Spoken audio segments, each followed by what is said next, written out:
Assalamualaikum warahmatullahi wabarakatuh. Alhamdulillah, wassalatu wassalamu ala rasulillah. Saya kasihan ya pada Jokowi yang merayapi usia senja, masih dicaci maki, dihina oleh masyarakatnya, oleh sebagian masyarakatnya dengan kasus dugaan ijazah palsu dan lain-lain.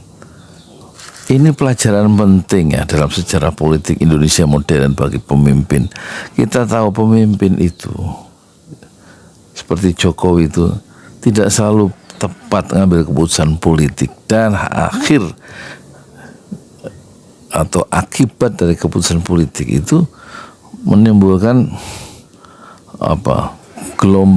arus balik ya, serangan atau badai yang menghantam Jokowi sekarang ketika dia sudah tidak punya kekuasaan. Contoh ya, orang Jokowi itu meninggalkan luka ya, untuk kelompok-kelompok Islam tertentu. Kita lihat ya, Hizbut Tahrir Indonesia dibubarin nama dia. Front Pembela Islam dibubarin nama dia. Terus 6 laskar Front Pembela Islam itu dibunuh di zaman dia. Dan dia nggak memberikan satu pembelaan, diemin. Paling jawabannya kok tanya saya. Tapi semua terjadi di zaman pemerintahan Jokowi. Terus menurut data korupsi itu nggak diberantas di zaman Jokowi. Data tahun 2009 dari Indonesia Corruption Watch itu korupsinya itu ada 270 sekian. Terus 4 tahun kemudian pada tahun 2023 meningkat 3 kali lipat jadi 790 sekian loh. Korupsi meningkat ya. Dan kita sebenarnya nggak heran kalau kemudian sisi RP itu ya kan, yang organisasi internasional dari Belanda menominasikan Jokowi menjadi kandidat koruptor 3 besar di dunia. CCRP itu loh, gitu. Jadi belum ulama-ulama dikriminalisasi ya.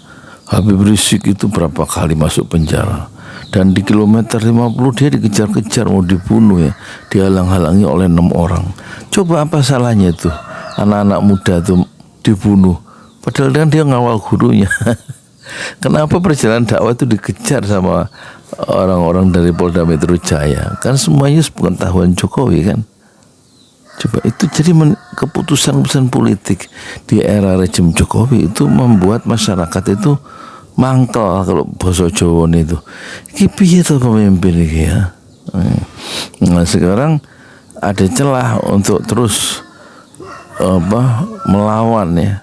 Dengan cara apa? Itu menyalurkan kekesalan itu lewat tuduhan ijazah palsu.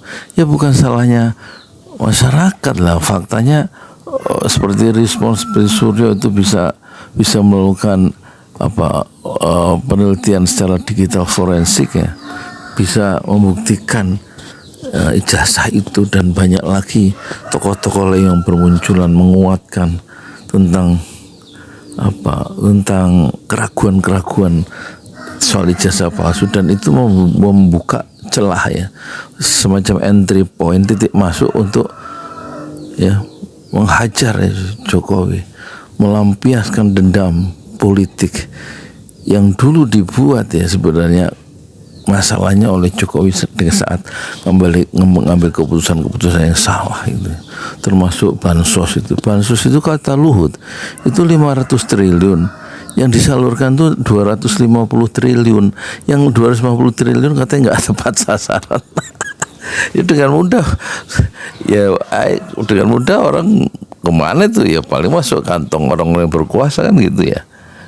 Bansos data dari Departemen Kementerian Sosialnya Risma nggak dipakai kan, diambil anggaran itu dibagi-bagi semaunya sendiri, mau datanya sendiri kan gitu ceritanya itu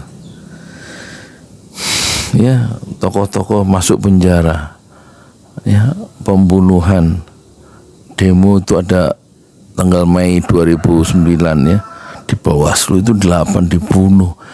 yang udah mati nggak ada pertanggungjawaban dari negara. Yang membunuh negara loh. Mereka demo nggak bawa senjata kan gitu ya.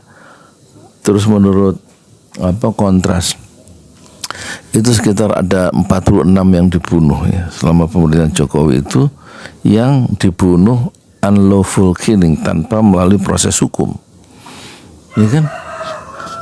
Sekarang kok dibela-belain orang, sekarang orang mereka minta adili Jokowi diadili, dan mereka akan puas masyarakat kalau pemerintah Prabowo itu mengadili Jokowi karena kesalahan-kesalahan yang dia buat kan gitu. Ekonomi juga nggak jadi meroket, yang dulu sesumbar akan meroket 8% menyungsep, 5% nggak naik-naik ya. Selama pemerintahan Jokowi 10 tahun coba, utangnya juga begitu luar biasa ya. Yang bayar kita, yang bikin utang pemerintahan Jokowi, yang bayar rakyat dengan pajak, pajaknya dinaik-naikin kan gitu. Nggak usah kita rinci sekarang. Udah, itu untuk menjelaskan bahwa pemimpin itu juga kalau nggak dikritik berbahaya, dia melakukan penyimpangan yang terlalu jauh, deviasi. Makanya dikritik supaya kembali ke rel gitu. Tapi kalau pemerintahannya itu bandel ya, terus dia semaunya sendiri, akhirnya rusak semua bareng-bareng. Lah ngono saja nih. Wis aku ngaji dulu. A'udzubillahi minasyaitonirrajim. Wa ma nurihim min ayatin illa hiya akbaru min ukhtiha. Wa akhadnahum bil 'adzabi la'allahum yarji'un. Wa qalu ya ayyuhas sahiru ud'u lana rabbaka bima 'ahida indak innana lamuhtadun. Falamma kashafna 'anhumul 'adzaba idza hum yankuthun. Wa nada fir'aunu fi qaumihi qala ya qaumi laysa li mulku misra wa hadhil anhar tajri min tahdi afala tubsirun am ana khairum min hadha alladhi wa muhinun wa la yakadu yubin falawla ulqiya alayhi aswiratun min dhabin aw jaa ma'al malaikatu muqtarinin fastakhaffa qaumahu fa'ata'uhu innahum kanu qauman fasiqin falamma asafuna intaqamna minhum faqraqnahum ajma'in faja'alnahum salafan wa mathalan lil akhirin walamma duriba ibnu maryam mathalan idza qaumuka minhu yasiddun wa qalu aliyatuna khairun amhu ma darabu laka illa jadala bal hum qaumun khasimun in huwa illa abdun an'amna alayhi wa ja'alnahu mathalan li bani Israil walau nasha'u la ja'alna minkum malaikatan fil ardi yakhlufun. Itu murojaah ya. Murojaah itu artinya ngulang hafalan ya. Juz 25 surat Az-Zukhruf 15 baris dari ayat 48 sampai 60. Saya kasihan Pak Jokowi. Assalamualaikum warahmatullahi wabarakatuh. Di jalan Allah. Ini Masjid 6 Syuhada lagi dikunjungi sama Ketua Hilmi. Modal awalnya berapa Pak Yudi Pramuko? 750.000. 750.000 rupiah aja. Jadi ini 500 jutaan nih barang. Sekarang udah habis 310. Masya Allah, tuh udah pakai keramik, lapon tinggal. Granit tuh kayak marmer. Tuh. Masya Allah nih, sampai juga kita ke sini.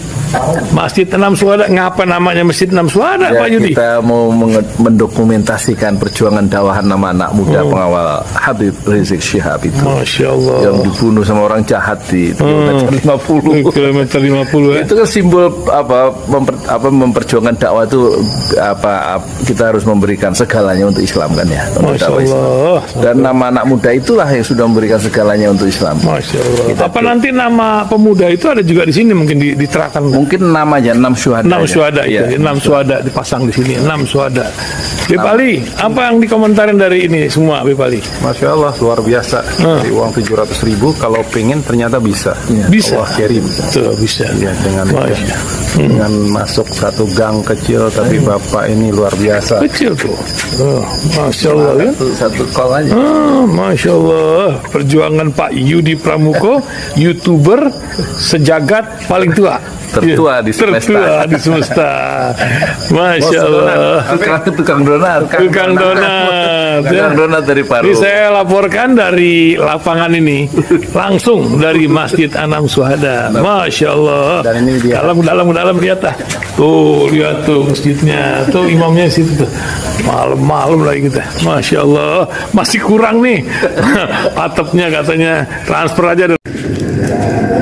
Masjid Enam Syuhada sebentar lagi selesai. Dinding lubang angin sebagian sudah terpasang, lantai 2 dan kemudian plafon termasuk lantai bukan keramik, granit 150 dus bersama tiang-tiang yang ada 16 setinggi 4,5 meter. Kemudian finishing terakhir adalah tangga menjebol atap ya, lantai pertama untuk masuk ke lantai 2. Inilah Masjid Enam Syuhada. 2,5 tahun lalu dimulai pada 2 Agustus hari Senin 2021. Tinggal sedikit lagi insya Allah,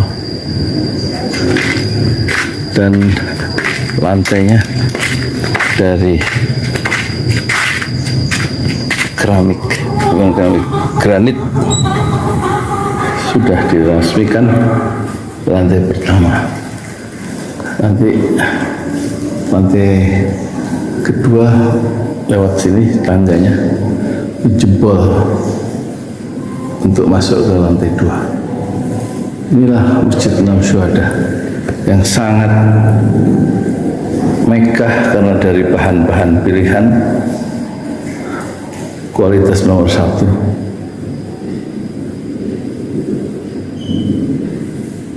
Tinggal sekitar 80 juta lagi finishing lantai atas selesai, insya Allah.